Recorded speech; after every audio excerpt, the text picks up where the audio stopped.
예, 나눠드린 대로 이번 구절은 피의 속죄입니다. 거기 에베소서 1장 7절과 히브리서 9장 22절 익히 많이 아시는 구절일 거라고 생각이 드는데요. 네, 그거 올려드렸습니다. 먼저 한번 읽어볼까요? 히브리서 9장 22절을 먼저 읽을까요? 히브리서 9장 22절 시작. 율법에 따라 거의 모든 것들이 피로 깨끗하게 되느니라. 그런즉 피 흘림이 없이는 사면이 없느니라. 에베소서 1장 7절이요.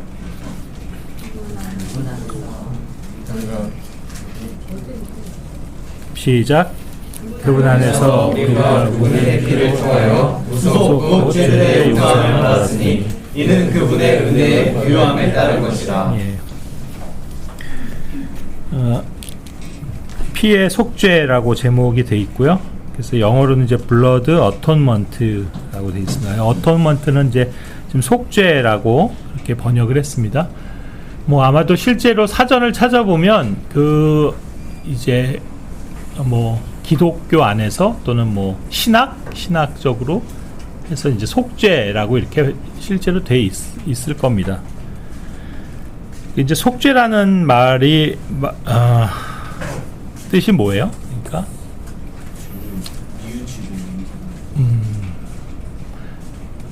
있는 그대로 말씀을 드리면은 속죄라는 그것은 이제 죄값을 치르는 거예요. 우리 죄값을 치른다 이런 말 많이 하죠. 그러니까 죄를 지었을 때 그 죄로 인한 어떤 응당한 어떤 대가를 지불해야 하는 거죠. 그죠? 그것에 대해서 보응을 받아야 되는 거기 때문에 이제 바로 그런 의미를 기본적으로 갖고 있는 겁니다. 근데 이제 여기서 블러드 어토먼트니까 이제 피로 인한 피의 속죄잖아요. 그러니까 결국 그 죄값을 치rum에 있어 피로 치른다는 뜻이겠죠. 직설적으로 얘기하면. 그러니까 우리가 이제 보통은 이제 죄값을 어떻게 치러요? 뭐 감옥에 가거나 일반 사회에서는 또 그거에 자기가 끼친 어떤 해악에 대한 만큼의 어떤 뭐 보상이 아니고 그 뭐라 그러죠? 배상을 치러야 되고 해야 되고요. 이런 거가 결국 그 속죄 어토먼트의 개념인데 특별히 여기서는 이제 그것이 성경에서는 피로써 치루어지는 죄값을 뜻하는 겁니다. 그래서 이제 여기서 중요한 한 가지 단어 또는 그것을 우리가 먼저 좀 생각해 볼 거는 피겠죠. 피. 그러니까 피라는 것은 피를 모르는 분은 없고 피를 본 적 있어요? 네, 많이 봤죠. 피 본 거 말고 피를 봤냐고. 그 말이 그 말인가? 그러니까 피로 인해서 어떤 큰 내가 뭐 상처를 입거나 다쳐서 내가 지금 피를 흘려보거나 이런 적이 있어요?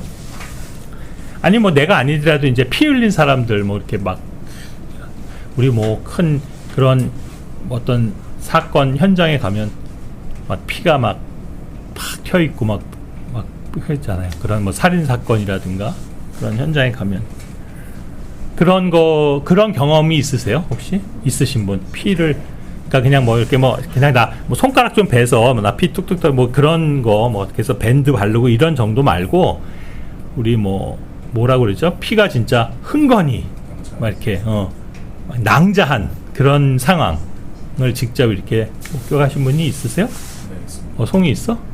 저 오토바이 사고 목격했는데 쓰러져 있고 그냥 바닥에 피가 그냥 저도 하혈 할 때 피 그런 거 본인도 직접 경험했고 병철이도 차 전복되어 있는 완전 그냥 아소라장에 근데 피범벅이야? 피가 이렇게 흘렀어? 바로 집 앞에. 동문이 형제도? 네? 아까 손 들었잖아. 아니요. 아니야? 세 발을게. 그런 거를 경험하셨던 분들 그때 그 느낌이 어땠어요? 그냥 섬뜩했어요? 약간 소름 돋는. 소름도 돋고. 그래요? 또 뭐 다른 특별한 감정은 없었어요? 신기해? 뭐라고? 피가 너무 신기하네. 그러니까 피가 이렇게 많이 바뀌는 신기해. 그러니까 약간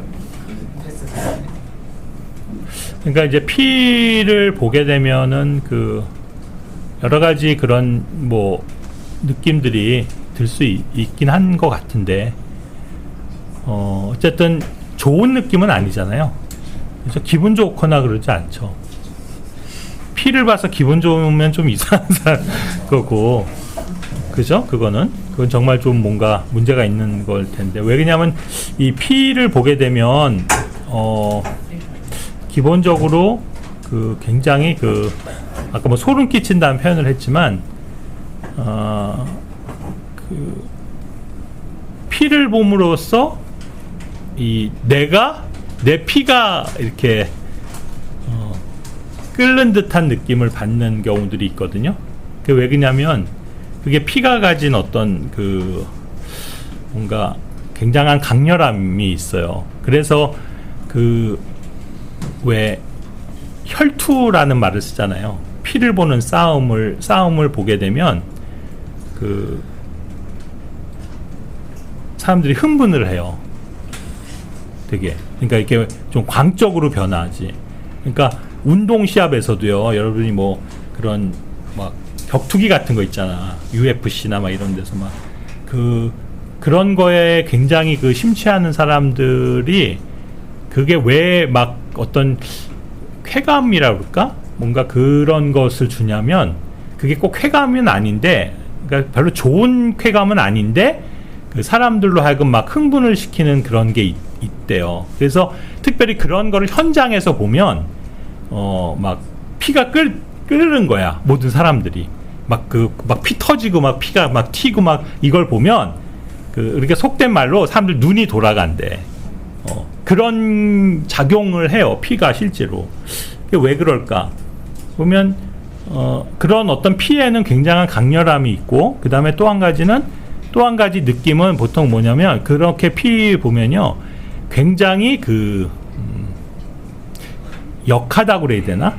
그죠? 역한 느낌을 받죠. 특히 피 냄새를 맡으면 되게 역하죠. 어떤 냄새보다 역한 게 사실 피 냄새예요. 피. 그래서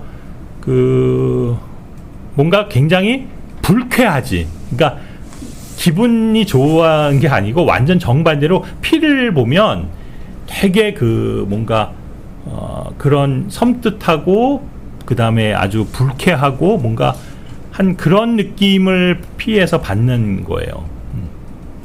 그래서 피라는 것 자체가 사람들에게는 그렇게 느껴지는 하나의 뭔가 저기죠. 그래서 사실 피를 좋아하는 사람이 없잖아요.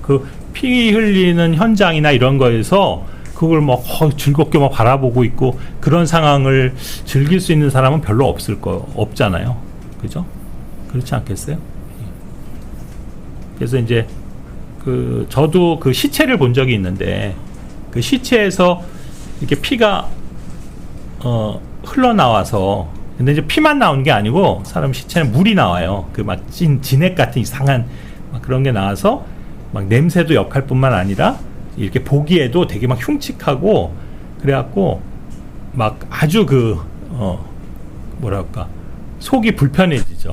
그래서 피를 보면 우리 속된 말로 구토를 하는 사람들이 많아요. 그렇잖아요. 그게 되게 역겨워서 피를 보고 피 냄새를 맡으면은 바로 토가 나올 정도로 되게 그래요. 왜 근데 제가 이 말씀을 드리냐면, 근데 성경은 이렇게 어떻게 보면 되게 사람들이 꺼리고 불쾌하게 만드는 것인 피를 무척이나 많이 이야기하고 있고 강조하고 있다는 거죠. 그리고 이제 지금 우리가 공부를 해보면 알겠지만 이 피는 굉장히 중요한 것이라는 걸 알게 되잖아요. 그래서 심지어는 우리는 성경을 어떤 사람의 표현으로는 피의 책이라고 얘기한다고요. 왜냐하면 성경은 계속 피가 흐르는 책이란 말이에요. 창세기부터 요한계시록까지. 여러분 그 성경에서 피가 제일 먼저 등장하는 게 창세기 몇 장이에요? 아벨이 피를 흘린 거기서 나오죠? 그럼 몇 장이야? 4장이죠. 그 다음에 성경에서 맨 마지막에 피가 등장하는 피란 단어가 발견되는 곳이 어디예요? 요한계시록 19장이에요. 그러면 창세기 처음에 1, 2, 3장 빼고 맨 뒤에 창세기 20장, 21장, 22장 3장 빼고 앞뒤로 3장 빼고서는 계속 피가 나오는 거예요. 그리고 어떻게 보면 성경은 피 흘림의 연속이에요. 그것이 사람의 피든 짐승의 피든 또 뭐 의인의 피든 악인의 피든 뭐 계속 피 흘리는 것들이 묘사되고 있는 거거든요. 그래서 사실 우리는 그것을 그냥 글로 책으로 쓰니까 뭐 그냥 뭐 무덤덤하게 읽고 지나가는 그런 부분들이지만 그걸 우리가 실제로 경험했던 실제적인 거로 연결을 해보면 굉장히 뭐랄까 아주 이거는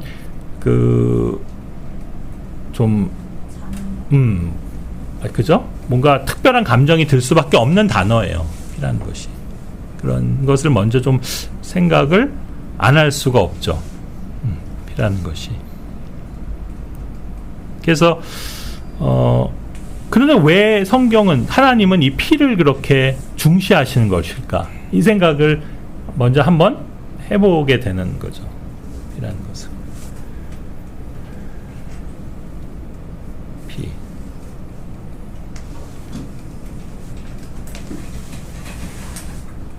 어떻게 생각하세요? 왜 피라는 것이 그렇게 중요한 것일까? 그래서 이제 어떤 사람은 은유적으로 그러면서 옛날에는 성경책이요. 이게 옆에가 보면 다 빨간색으로 돼 있었잖아요.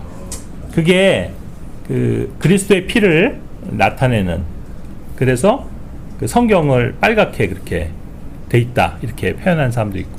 근데 요즘은 이 빨간 게 아니고 금장이잖아요. 왜냐하면 이제 이거 우리가 앞으로 장착하게 될 그 하늘나라 새 예루살렘은 황금으로 돼 있기 때문에 황금색을 선호하는지 모르겠으나 어쨌든 분명한 건 성경은 분명한 것은 이 피의 책이에요. 그러니까 피가 매우 중요한 개념이에요. 그래서 그 이제 구약에서도 보면 저도 요즘에 개인적으로 읽고 있는 성경이 어디냐면 레위기인데요. 희한하게 또 이번 레위기를 쭉 읽고 있었는데 레위기가 그 제사장들이 성전에서 이제 짐승의 피로 그러니까 희생을 드리는 내용들이 나오잖아요. 근데 보면 그 제단의 뿔 위에 피를 바른다고요. 근데 뭐 그런 거 항상 있죠. 저도 예전에 읽을 때 별로 그냥 뭐 당연하게 생각하고 그렇지 뭐 죽은 짐승의 피를 이렇게 묻혀서 바르고 뿔에다가 그 다음에 또 뿌렸죠. 책에도 뿌리고 뭐 우슬초에 발라서 뿌리는 그런 장면도 나오고. 근데 이게 그냥 성경 안에서는 그렇게 상상이 될 때는 뭐 별로 이게 뭐 아까도 얘기했지만 역겹거나 뭐 이상하게 이렇게 다가오지 않는데 예를 들어서 그 우리나라 무속신앙 같은 데서 무당이 막 닭 잡아갖고 칼로 해갖고 그 피로 해갖고 막 거기 막 뿌리잖아. 막 뿌리고 거기서 막 칼춤 추고 막 하는 것들을 보면 그러면 되게 역할해. 그거는 막 되게 이렇게 느껴지잖아요. 근데 사실 어떻게 보면은 같은 짐승의 피고 뭐 그런 비슷한 상황이잖아. 물론 그거는 이교도들의 어떤 그런 무속 신앙이나 그런 우상 숭배나 그런 거에서 사용하는 피지만 뭐 사실 성경도 구약에서 보면은 다 짐승의 동물을 잡아서 죽여서 흘린 피를 거기에 바르고 뿌리고 다 쏟는 거잖아요. 그 사실 차이가 없는데 어쨌든 피는 그렇게 뭔가 우리들한테 아주 이렇게 뭔가 불편하게 다가오는 그런 것임에 분명하다는 거죠. 그럼에도 불구하고 하나님은 이 피를 매우 중시하고 계시다는 것을 결국 알게 되는 거고, 오늘 그 단어에서 결국 결론적으로 얻을 수 있는 거는 뭐냐면 우리가 속죄될 수 있는 건 피밖에 없다라는 것에 결국 도달하는 거잖아요. 그죠? 그렇다면 이 피가 굉장히 의외로 참 중요한 부분이구나 이런 거를 생각을 하게 됩니다. 자, 히브리서 9장 22절을 먼저 얘기를 하고 싶은데요. 거기서도 뭐냐면 율법하에서도, 그러니까 율법에서도 결국 깨끗하게 되는 것은 그 죄를 사면받는 것, 우리 사면이란 말 쓰죠? 영어로 레미션인데 그것은 피에 의지하지 않고서는 안 된다라는 것을 우리는 알게 돼요. 그게 이제 히브리서 9장의 가르침이거든요. 그래서 좀 전에도 설명했듯이 구약의 제사장들은 무엇을 하는 거예요? 먼저는, 그러니까 물론 하나님께 많은 그 뭐예요? sacrifice, 희생의 그 또는 offering, 그 제물을 드리는데 여러 종류의 제물이 있잖아요. 그래서 그 요즘 우리 지금 번역에는 보통 그 오퍼링을 뭘로 번역해놨죠? 헌물은 옛날에 흠정역이었나? 그러니까 죄 헌물, 그러면 sin offering. 그 다음에 범법 헌물, 그럼 뭐 트레스 오퍼링. 그 다음에 그 번제, 그러니까 태워서 드린 건 뭐 burnt offering, 이렇게 이런 영어 단어들을 그렇게 번역한 거거든요. 그러니까 아마 여기서도 아마 그냥 희생으로 했나? 아니죠. 그냥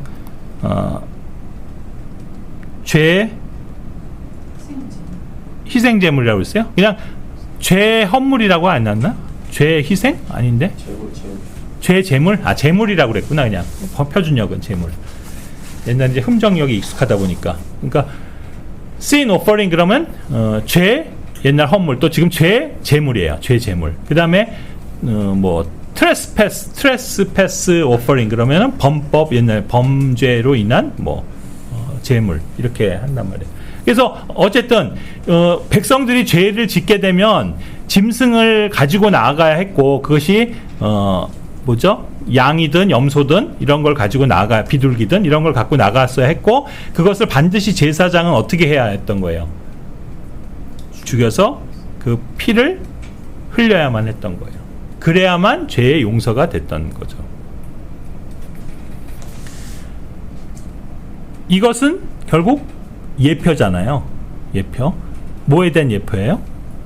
그리스도, 하나님의 어린 양이신 그리스도가 흘리실 피에 대한 예표, 그리고 그 피로 인한 속죄, 또 구속에 대한 예표라고요. 그러나 이제 거기에서 극명하게 구약에서의 그 짐승들의 피와 그 다음에 신약에서 예수 그리스도께서 흘리신 피와는 분명히 대조를 이루는데 거기에선 차이가 있는 거죠. 그러니까 구약의 그 짐승들의 제물에는 한계가 제한이 있었잖아요. 한계가. 그게 뭐예요? 지금 보시는 것처럼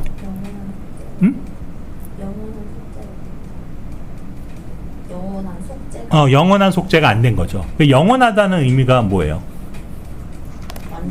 완전한 거, 그다음에 한 번으로 완전 충분하게끔 되는 것이 아니고 계속 반복돼야 했던 거고, 불완전했던 거죠, 쉽게 얘기해서. 그리고 실질적으로도 이제 지금 무엇을 얘기하는 거냐면, 구약에서의 짐승의 피로 나아가는 것은 죄를 용서받는 개념, 용서받는 것은 되지만 신약에서 말하는 것처럼 그 죄 자체가 완전히 없어지는 것, 그 이제 구속 같은 개념은 아니라는 거죠. 이해 가세요? 그러니까 교리적으로 구분을 하자면, 죄가 구약에서 용서는 받지만 그렇다고 해서 죄가 없는 건 아니에요. 그러니까 no guilty가, 그러니까 유죄가 아닌 건 아니라고요. 구약에서는. 이해 가세요? 그걸 얘기하는 게 어디냐면 출애굽기 34장 7절이요.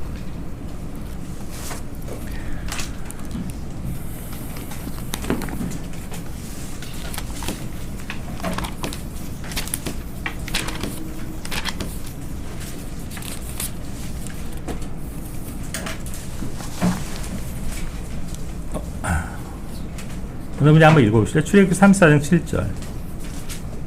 나는 수천에게 자비를 간직하여 죄악과 불법과 죄를 용서하되 어떠한 방식으로도 유죄인 자들의 죄를 없애버리지는 아니하나니 아버지들의 죄악을 벌하여 자녀들 위와 자녀들의 자녀들 위에 영향을 끼치게 하고 3대와 4대까지 이르게 합니다.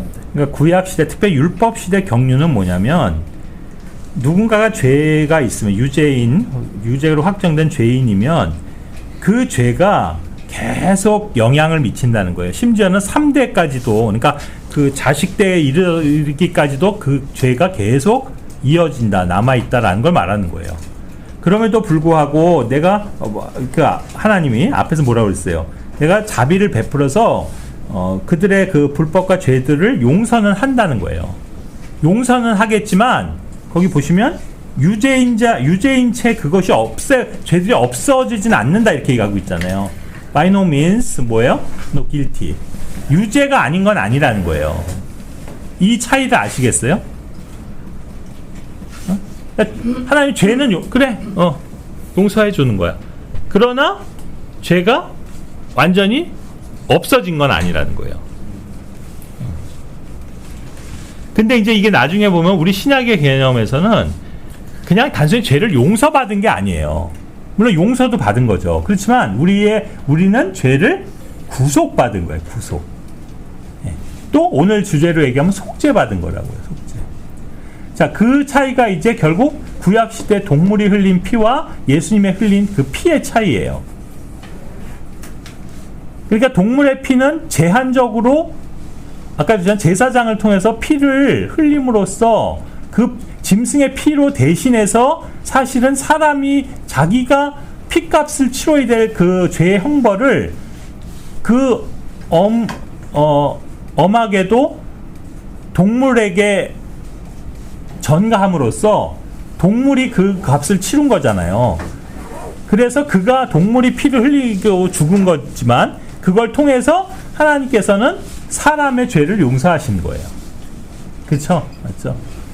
그러니까 그 원리적으로는 원칙은 같지만 그 뭐랄까 어떤 효력의 범위는 이게 훨씬 차이가 큰 거죠.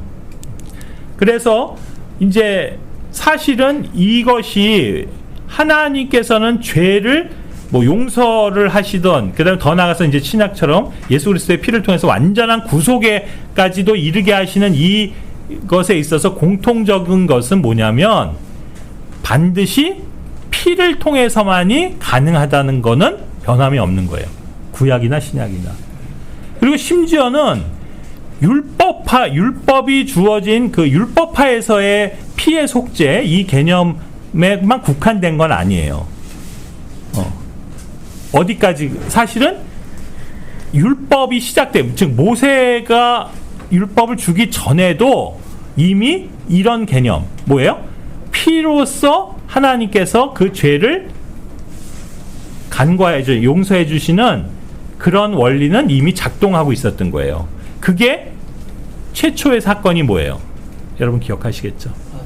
예, 아담이 최초로 범죄했을 때에도 뭘로 아담의 그 죄값을 치렀어요? 예?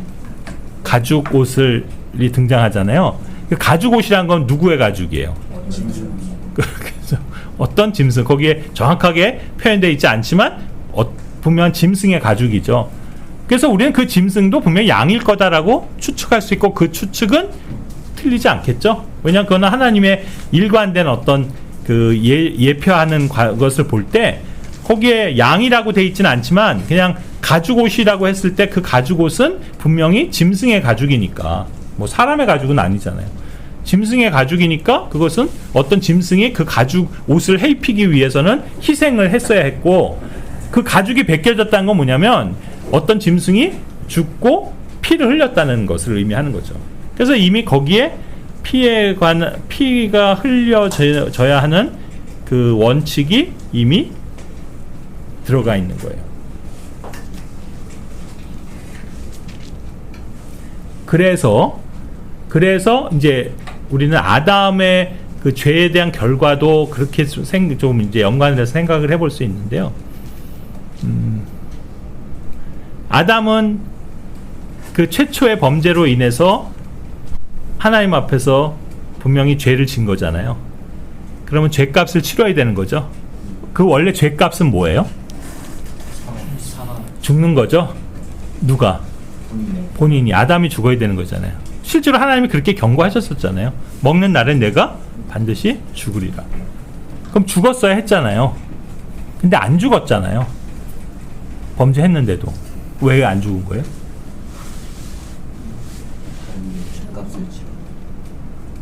첫 번째는 지난번에 우리 공부한 거 기억나세요? 영이 죽은 거라고 그랬죠? 영이. 그런데 사실은 하나님께서 내가 죽으리라 했을 때는 너의 영만 죽으리라, 영이 죽으리라고 하신 건 아니에요. 결국 죽는 것은 모든 것이 다 죽는 거. 그러니까 뭐 혼이야 불멸, 영원히 불멸하는 거니까 영도 죽고 육도 죽어야 되는 거예요.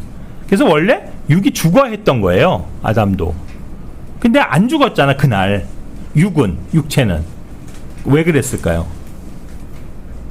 그것이 바로 그 양 흘린 짐승 때문에 그런 거예요. 짐승이 대신 죽은 거예요. 예. 그래서 아담은 안 죽을 수 있었던 거야 그날. 어떻게 보면.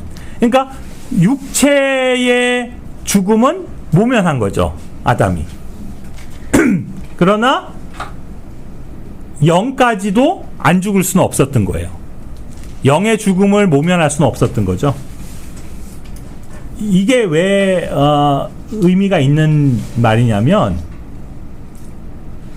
바로 좀 전에 얘기했듯이 구약에서 율법하에서 제사장들이 짐승을 통해서 죄가 용서받는 것은 그 죄가 용서받았다는 의미는 뭐예요?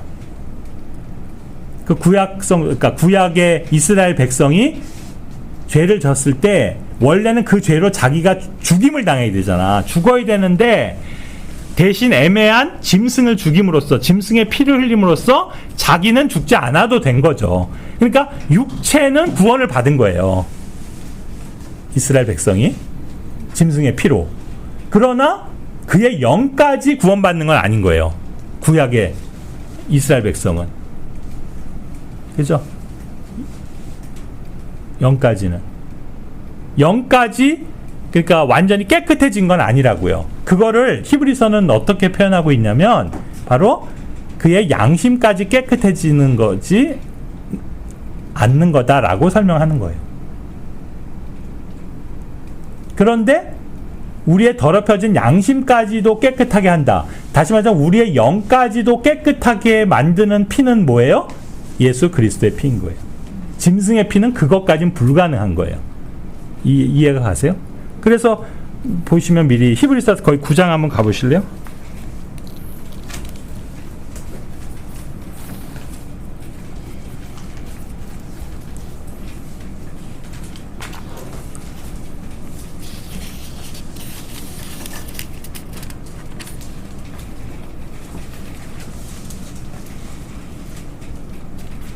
먼저 히브리서 9장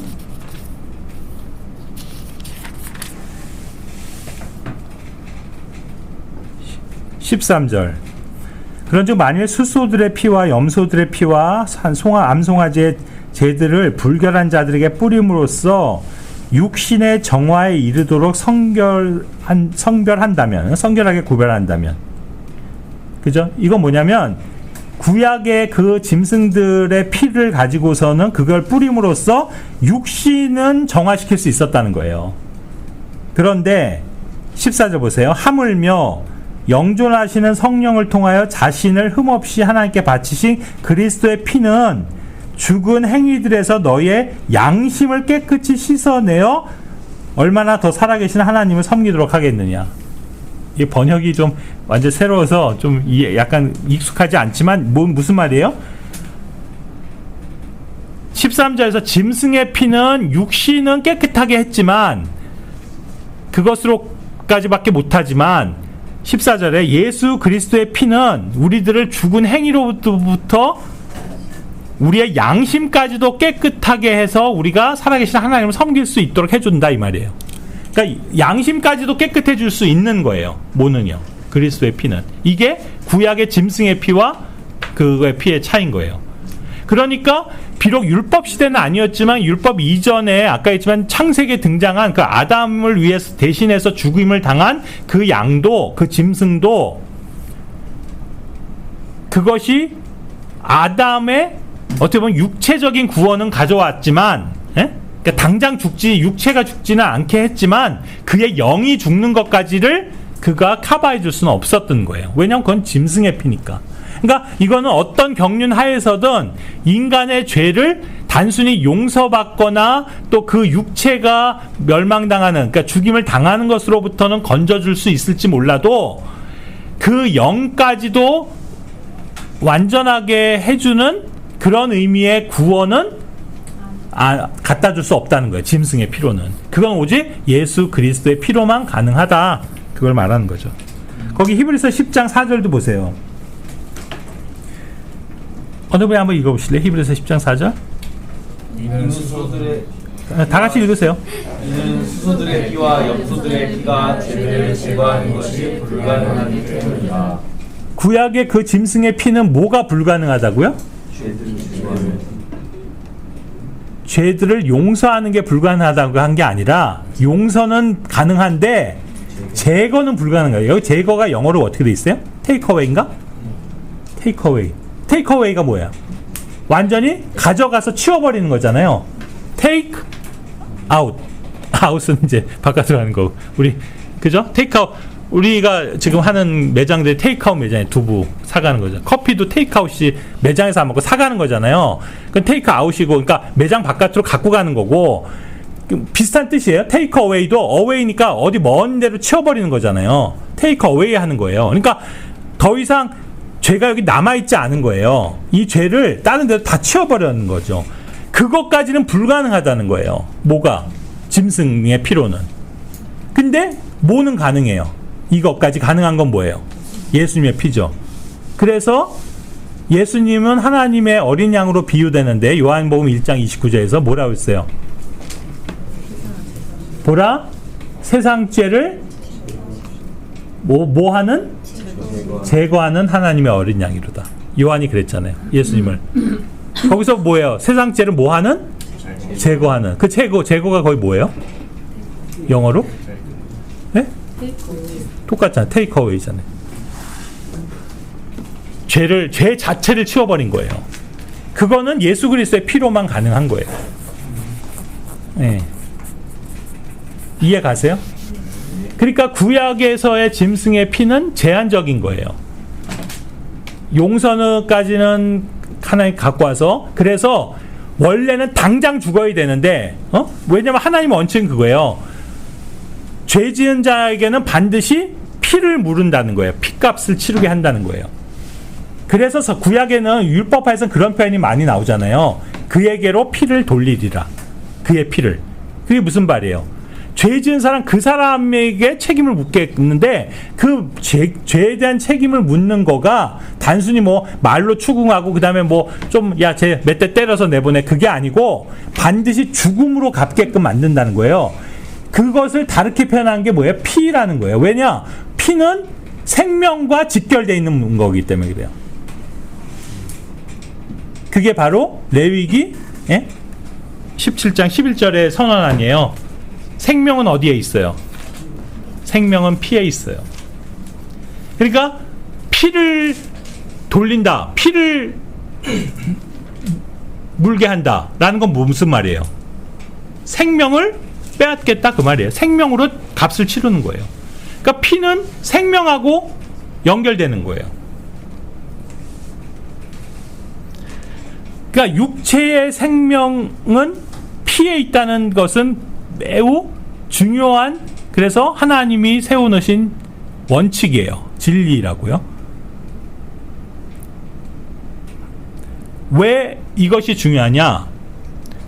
바로 지금 오늘 얘기하는 제목, 피의 속죄를 가져다주는 피는 예수 그리스도의 피를 얘기하는 건데, 그죠? 예수 그리스도의 피는 누구의 피예요? 하나님의 피죠? 사도행전 20장 28절에서 하나님의 피로 자신의 교회를 사셨다고 그랬잖아요. 여기서 알 수 있는 게 뭐냐? 하나님에게도 피가 있다는 걸 알게 되는 거예요. 우린 그걸 그대로 믿는 거죠. 그러니까 성경에 보면 결국은 세 종류의 피가 나오는, 하나님의 피가 있고요.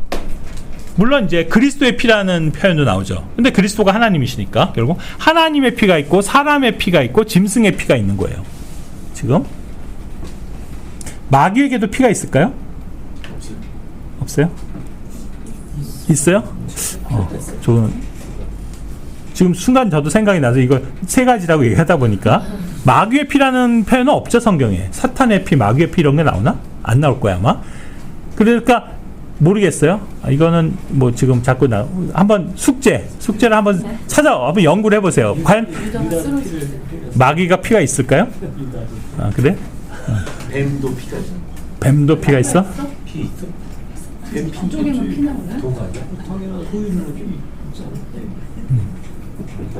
그치, 없을 리가 없지. 그래요. 일단 한번 더 연구를 해보시고, 지금 중요한 건 그게 아니고.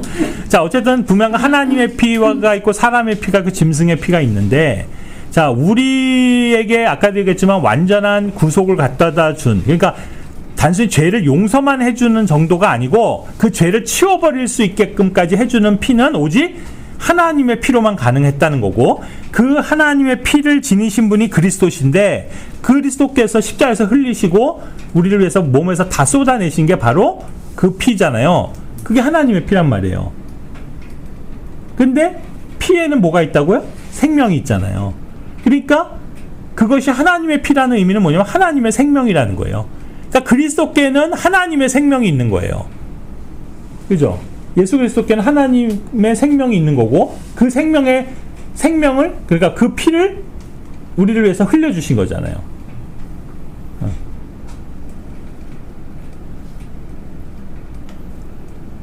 그런데 그 하나님의 생명은 어떤 생명이에요? 요한일서 5장 우리 알다시피 11절부터 13절까지 보면 영원한 생명이잖아요.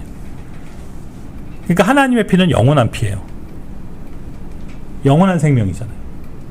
영원한 생명이라는 거는 다짐하지만 하나님의 피는 영원한 피라는 거예요. 그러니까 예수님께서 그리스도께서 흘리신 그 피는 효력이 영원한 거예요. 한 번으로. 아까 짐승의 피는 그런 피가 아니잖아요. 그러니까 흘리고 또 잡아서 또 하고 내년에 또 나가고 매번 죄를 지을 때마다 그것으로 하나님께 나아가야만 용서가 됐지만 예수 그리스도의 피는 단 한 번으로 그 속죄의 유효성이, 효력이 영원하다는 거예요. 영원. 바로 그것이 우리가 믿는 예수 그리스도의 단번 속죄의 그 의미잖아요. 그거를 지금 히브리서에서 가르치고 있는 거잖아요. 봐봐, 예수님의 피도 짐승의 피랑 그렇게 똑같다면 예수님이 매해 죽어야 된다는 거 아니에요. 그죠? 근데 그럴 필요가 없다고 얘기하고 있죠. 선언하고 있잖아요. 바로 단 한 번으로 그것이 영원하다. 이렇게 말을 하고 있는 거예요.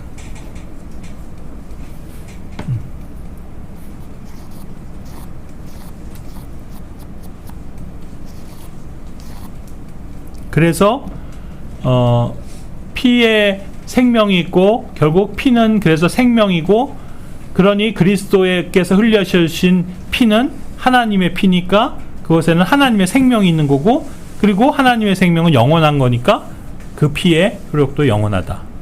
이런 결론에 도달하는 거죠. 그래서 복음의 핵심은 피에 있는 거예요. 그리스도의 피에.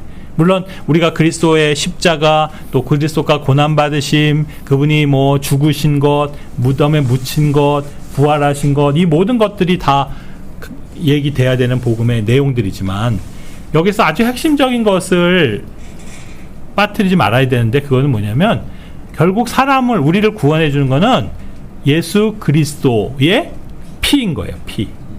그래서 피를 반드시 이야기해야 되는 거고, 그것을 믿어야 하는 거죠. 그러니까 예수 그리스도의 피를 믿지 않는다면 그 구원은 의심받아 충분한 구원이다. 이렇게 얘기할 수 있는 거예요. 왜 그러냐면 실제로 기독교 안에서도 이 피를 그렇게 믿거나 가르치지 않는 사람들이 많이 있기 때문이에요. 그것을 어떻게 우리가 알 수 있냐면 그 증거가 뭐냐면요. 이 피라는 말을 사용 안 하고 대신에 뭘로 다 바꿔요? 그냥 그리스도의 죽음이란 말로 바꿔요. 그 다음에 뭘로 바꿔요? 더 나아가선 희생, 이런 말을 많이 쓰거든요. 물론 그 말 자체도 연관 있는 말이죠. 예수님이 죽으신 거 맞고 예수님이 희생당하신 거 맞죠. 그러나 정말 명확하게 얘기하자면 예수님의 피가 없는 죽음이나 희생만을 얘기하는 것은 올바른 그 복음에 대한 이해가 아니다, 이렇게 말을 할 수 있는 거예요. 그러니까 피 흘려 죽은 거고, 그죠? 또 죽어서 피를 다 흘리신 거, 쏟으신 거지, 피는 빼고 그냥 예수님이 죽었다, 단순히 이렇게 말하는 것은, 그래서 온전한 믿음을 갖도록 해주는 것에 뭔가 부족한 거예요. 예. 그래서 우리를 구원하는 능력은 사실 아주 디테일하게 명확하게 얘기를 하자면 예수 그리스도의 피에 있는 거예요. 피에. 그게 피의 속죄입니다. 그래서 그냥 뭐 다들 우리 알다시피 다들 쉽게 그냥 다 얘기하고 다 알고 있잖아요. 예수님이 죽으셨어. 십자가에서 죽으셨어. 그냥 죽었다고만 얘기하는 거예요. 그래서 죽었다, 예수님 죽은 걸 믿는다고 구원받느냐? 아니라는 거예요. 예수님의 죽음을 믿는 게 아니고요. 예수님이 흘린 피를 믿어야 되는 거예요. 피를. 그 피가 내 죄를 구속하실 수 있고 그것이 영원하다라는 걸 믿는 거가, 그게 진짜로 복음을 올바르게 믿는 거라는 거죠. 그러니까 피가 빠지면은 사실 아무것도 아니에요. 그래서 아까도 했지만 성경은 피의 책이고 하나님은 이렇게 피를 강조하시는 이유가 거기 있다, 이렇게 말할 수 있죠. 그래서 제가 그 언젠가도 그걸 나눴는지 모르겠지만 그 이제 아담의 예표에서도 그게 나오고 하는데, 엄밀하게 얘기하면 그래서 예수님의 죽으심과 피는 별개예요. 별개 문제라고. 예수님이 피를 흘렸기 때문에 죽은 게 아니에요, 사실은. 오히려 요한복음에 보면 예수님께서 숨을 거두신 다음에, 쉽게 죽은 다음에 그 로마 병사가 창으로 찌르니까 그 옆구리에서 그분의 모든 물과 피가 다 쏟아졌다고 그랬거든. 그러니까 피를 다 쏟은 것은 어떻게 보면 엄밀히 얘기하면 시점상으로 보면 예수님이 죽은 이후야. 예. 물론 예수님이 죽기 전에도 아직 숨이 붙어있는 상황에서도 예수님은 피를 흘렸겠지. 왜냐면 대못에 박혔지, 손발이. 그냥 가시관을 쓰셨지. 그러니까 거기서도 피가 흘렀고 나오긴 했겠지만, 정작 예수님의 몸 안에 있던 모든 피가 쏟아진 것은 실제로는 예수님이 숨을 거두신, 죽은 이후라는 거지. 그러니까 이것이 어떻게 보면, 그러니까 이건 그냥 어떻게 보면 교리적인 나눔인데요. 예수님이 죽음이라는 말이 주는 의미가 있고 피가 주는 의미가 또 있다는 거지. 그건 서로 다른 개념이라는 거예요, 엄밀하게 얘기하면. 물론 뭐 연관은 돼 있지만 결국 뭐 아까도 얘기한 피는 생명이기 때문에 결국 피를 흘린다는 것은, 피를 빼앗긴다는 것은 죽는 것을 의미하는 거거든요. 죽음을 가져오는 거죠. 그래서 결국 그 피는, 하나님의 피는 아까도 얘기했지만 생명의 피라고 말할 수 있다면, 어떻게 보면 범죄한 아담의 후손인 우리 인간이 지니게 된 피는 죄로 인해서 오염된 피라고요. 그죠? 그래서 우리 피는 역한 거예요.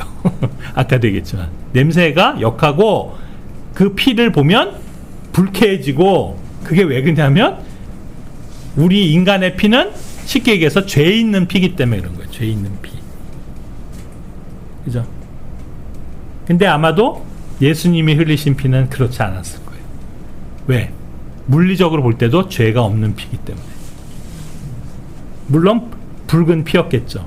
이 부분은 좀 어려운 부분이긴 한데, 어떤 그런 분의 그 주장에 의하면, 근데 이제 상당히 저는 일리가 있다고 생각해요. 왜냐하면 그게 갖는 연관성들이 있기 때문에. 최초에 창조됐던 아담은 그 몸 안에 피가 없었다는 거예요. 뭐만 있었다? 물만 있었다. 그러니까 피 순환계가 아니고 물 순환계였다, 원래는. 근데 그가 범죄에서 그 선과 악의 지식의 나무를 먹는 순간 몸 안에 피가 생긴 거예요. 그러니까 피가 생긴 게 아니고 그 물이 피로 변했다는 거죠. 그걸 보여주는 예표들이 있어요, 성경에. 물이 피로 변한 것. 근데 그게 여러 군데 나와요. 여러 군데. 어디 나와? 기억나시는 거 있어요? 모세 기적. 그죠? 모세가 기적의 표적 중에 하나가 뭐냐면 이집트의 그 강물이 피로 변해요. 예. 또요.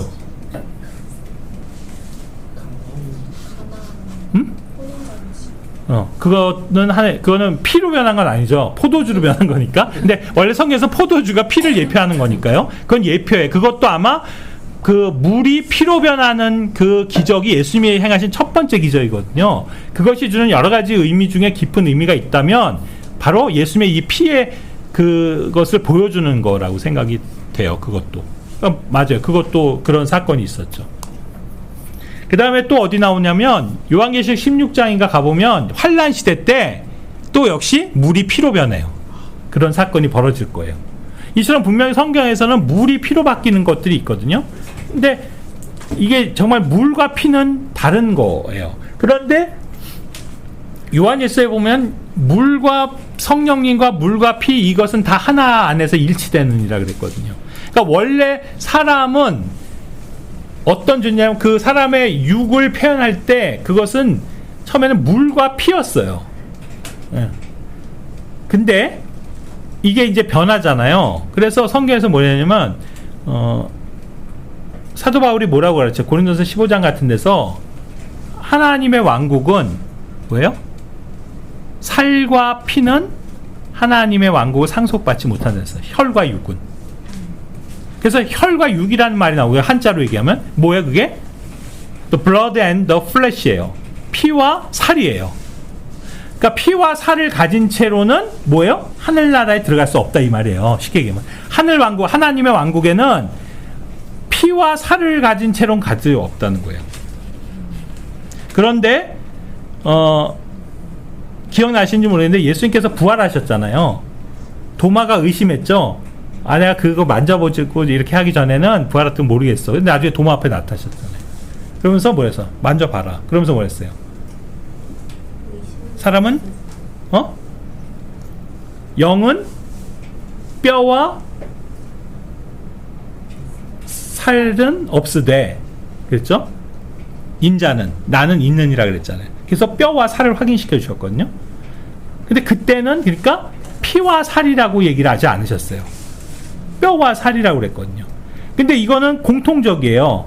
그 몇 군데서 나오는 성경에서 사도 바울의 가르침 속에서 하늘나라에 들어갈 수 없는 것은 혈과 육일 뿐이에요. 그러니까 피와 살이에요. 그 얘기는 뭐예요? 피를 지닌 채는 하늘나라에 들어갈 수 없다는 뜻이에요. 왜 그래요? 우리가 영적으로 생각해보면 왜 그럴까요? 좀 전에 했잖아요. 왜 피는 죄가 있는 거예요. 죄가 있잖아요, 우리는. 그러니까 죄에 있는 피를 가진 채로는 하늘나라 갈 수 없는 거예요. 그러니까 이거는 아주 실질적인 얘기인데요. 우리가 부활을 앞으로 휴거돼서 몸이 변할 거 아니에요. 부활한 우리의 몸 안에는 피가 있을까요, 없을까요? 없다는 거예요. 피가 있다면 하늘나라로 들어갈 수 없다니까요. 그건 하늘 왕국에 맞는 체질이 아니에요. 몸이 아니라고요. 하늘에 들어갈 수 있는 몸은 피가 없어야 되는 거예요. 오직 뼈와 살로만 돼 있어야 돼요. 그게 바로 예수님이 부활하신 자신의 몸을 통해서 보여주신 거예요. 그럼 예수님은 왜 뼈와 살로만 돼 있어? 피는 왜 빠졌어 거기서? 다 흘렸잖아. 피는 없어요. 그분에게는 온전히 뼈와 살만 있는 거예요. 앞으로 부활할 우리도 그 예수님의 몸처럼 똑같은 몸을 입게 될 거잖아요. 우리는 더 이상 피를 갖고 있지 않는 거예요. 이걸 보여주시기 위해, 그러니까 어떻게 보면 그것을 연장해서 이것과 연결해서 생각을 해보면, 그래서 애초에 아담은 창조됐을 때 그 몸 안에는 피가 없었다는 거예요. 그런데 죄가 들어옴으로써 그 몸 안에 죄가 들어옴으로써 피가 생겼다는 거지. 그래서 그 피는 죄 있는 피고, 죄는 곧 뭐예요? 썩게 하는 거거든. 그래서 사람은 썩게 되잖아요. 죽으면 피살까지 썩잖아요. 썩는 이유가 뭐예요? 피 때문이에요. 피가 없으면 썩지 않아요. 그게 박제잖아요. 박제. 여러분들 동물 박제 해놓은 거 있죠? 막 그 곰, 사슴 이런 거 해놨고 박제 그러니까 그 실제로 그 짐승 그대로예요. 물론 처리를 한 거죠. 약품 처리를 했지만 박제로 만들기 위해서 제일 먼저 해야 되는 일은 뭐예요? 피를 싹 빼야 돼요. 한 방울도 남기지 않고 피를 싹 빼야 된다고. 그리고 이제 뭔가 약품 처리를 해갖고 영원히 보존하는 거예요. 그게 박제거든요. 왜냐면 피가 있으면 썩어요. 사람이 죽으면 제일 먼저 썩는 게 피예요.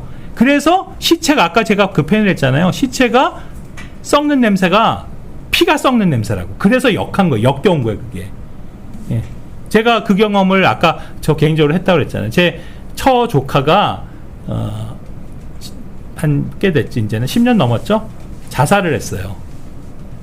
근데 그 국민대 겸임 교수였거든요. 근데 국민대에서 자기 방이 아니고 옆에 여름방학이니까 다른 방 교수 방에 들어가갖고 문 잠가놓고 거기서 자살을 했어요. 근데 방학 때였잖아. 그러니까 그 방학이니까 교수가 안 나오잖아요. 그걸 이용해서 이제 그 연구실 같은 연구하던 뭐 교수겠지. 다른 사람 방에서 자살을 했고 문을 걸어놓은 채로 장사를 했으니까 집에서는 이제 안 들어오니까 일주일이 넘게 안 들어오니까 실종 신고를 한 거야. 아무리 찾아도 찾을 수가 없었어요. 근데 한 일주일 열흘 돼갖고는 알게 된 거지. 발견한 거지. 왜 어떻게 발견한지 아세요? 냄새 때문에.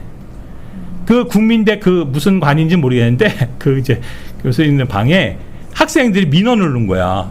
이상하게 며칠 전부터 여기만 오면 역한 냄새가 난다는 거예요. 위에서부터 아래층까지 막 전체가 건물 거기가. 그러니까 이제 신고를 했을 거 아니야. 그러니까 이제 그 학교 뭐 경비 뭐 이런 분들이 이제 막 그 뭐 냄새 원인을 찾아서 이제 갔겠지. 그래갖고 이제 그 방에 도달하니까 이제 문이 잠겼는데 문을 뜯고 들어가 보니까 그 제 조카가 거기서 이미 뭐 자살한 지 일주일도 지나서 그 시체가 완전히 이렇게 썩어면서 이제 거기서 나는 냄새가 그 시체 썩 냄새가 엄청 독하다는 걸 저도 이제 그때 아는 거지. 그게 온 그 빌딩을 다 감싸고 있었던 거야. 그래서 이제 알게 되고 발견을 한 거예요. 근데 내가 그걸 왜 목격하게 됐냐면, 그래서 이제 뭐 그 경찰 과학수사대 이런 사람이 오잖아. 와서 근데 이제 이미 시체가 막 부패해갖고요. 그 상태인데 이제 누군지를 확인을 해야 되잖아. 근데 이제 물론 그 조카라는 걸 알았지만 그거를 그 뭐라 그러나 그 가족이 맞아요. 우리 아들이에요. 뭐 우리 형이에요. 뭐 우리 식구예요라고 확인을 해줘야 그 시신을 치울 수 있대요.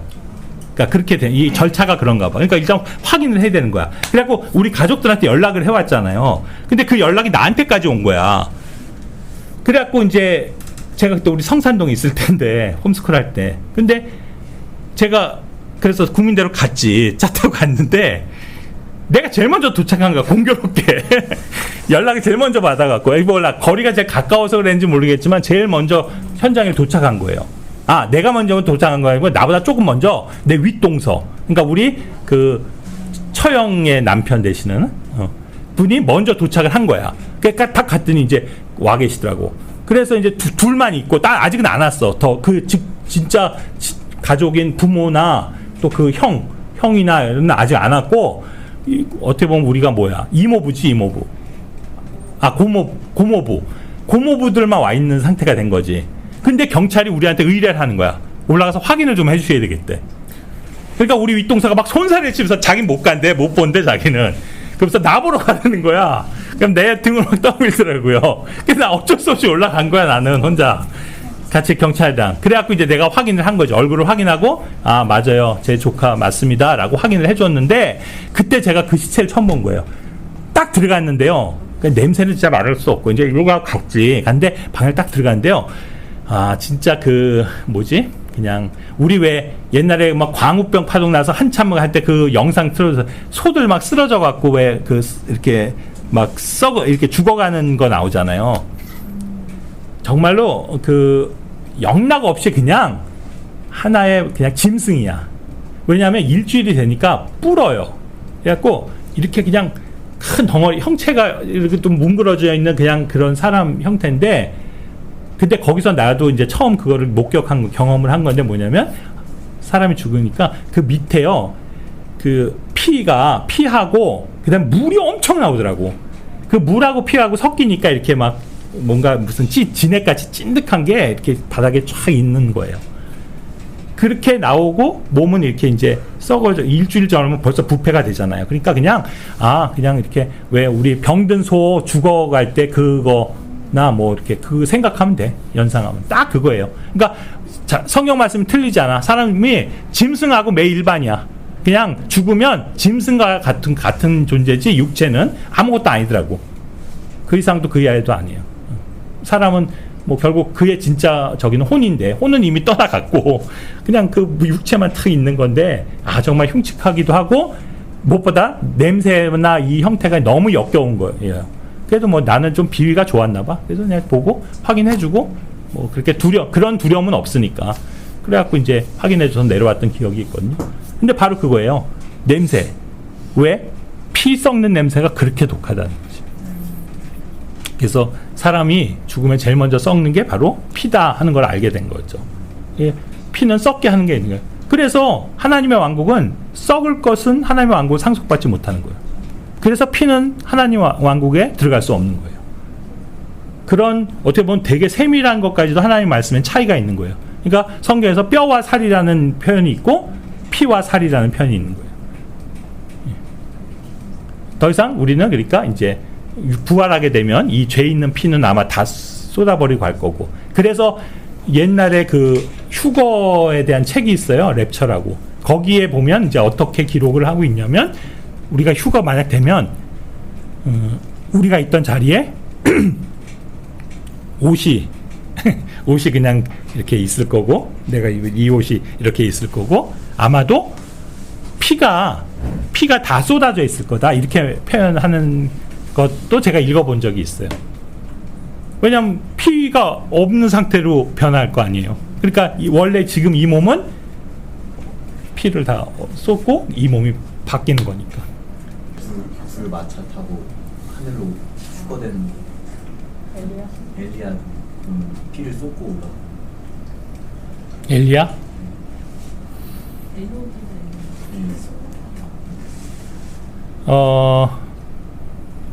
에녹과 엘리야는 또 좀 차이가 있죠. 같은 저기라도. 그러니까 그거는 엘리야가나 에녹은 우리 신약 성도가 부활해서 휴거될 몸하고는 다르죠. 다른 케이스예요. 왜냐면 엘리야는 또 올 거예요. 환란 때. 그래서 또 죽게 될 거라고. 그러니까 2번 죽게 될 거라고. 그러니까 엘리야는 지금 우리처럼 부활이나 휴거라는, 그러니까 휴거가 뭐냐면 변화잖아요. 트랜스피겨. 그러니까 몸이 변화된 상태로가 아니고요. 원래 지상에 살던 그 몸 그대로 올라간 거예요. 그래서 하늘에 있는데 이제 그가 내려올 거거든요. 또 사명이 있어서 그 소명을 마치고 나면 또 죽임을 당하고 그 다음에 다시 부활 또 하겠지. 그러니까 2번 죽는 거에 대한 모델이에요. 엘리야는. 모세도 마찬가지고. 그러나 우리는 한번 휴거되고 부활하면 그 몸은 다시는 죽을 수 없는 몸이잖아요.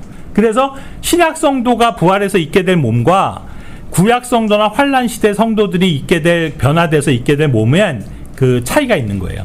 그래서 고린도서 15장에서 가르치는 대로 그 해의 영광이 다르고 달의 영광이 다르며 별들의 영광이 다르다고 그랬거든요. 그러니까 별들이 같은 별이라도 밝기가 다 다르고 하잖아요. 그게 이제 우리가 받게 될 보상의 차이라고도 설명은 하지만 그 앞에 해와 달과 별의 차이는 결국 뭐냐면 어떻게 보면 그 정체 자체의 차이를 의미하는 거거든요. 그러니까 신약 성도가 부활해서 있게 될 몸과 앞으로 천년왕국 끝나고 백보자 심판 때 다 부활해갖고 그때 이제 하나님의 심판을 받고 영원 세계로 들어가게 되는 성도들 가운데는 신약 성도가 아니고 구약 성도들이 있잖아요. 또 환란 시대 때 구원받은 환란 성도도 있잖아요. 그들이 있게 될 몸은 우리의 몸하고는 또 다른 거죠. 그레이드의 차이가 있는 거예요. 네. 그래서 그거는 같은 부류로 취급할 수가 없죠. 네. 그러니까 어찌 보면 우리 신약교회가 있게 되는 휴거돼서 부활해서 있게 되는 그 몸이야말로 가장 그러니까 뛰어난 몸이라고 표현해야 위대한 몸이라고 해야 될 거요. 왜냐하면 분명 몸에도 차이가 있거든요. 그래서 그걸 가르치고 있는 게 고린도전서 15장이에요. 그러니까 육체도 뭐 짐승의 육체가 있고 사람의 육체가 있고 새들의 육체가 있고 물고기의 육체가 다 다르듯이 부활한 몸도 그와 같다는 거예요. 차이가 있다는 거죠.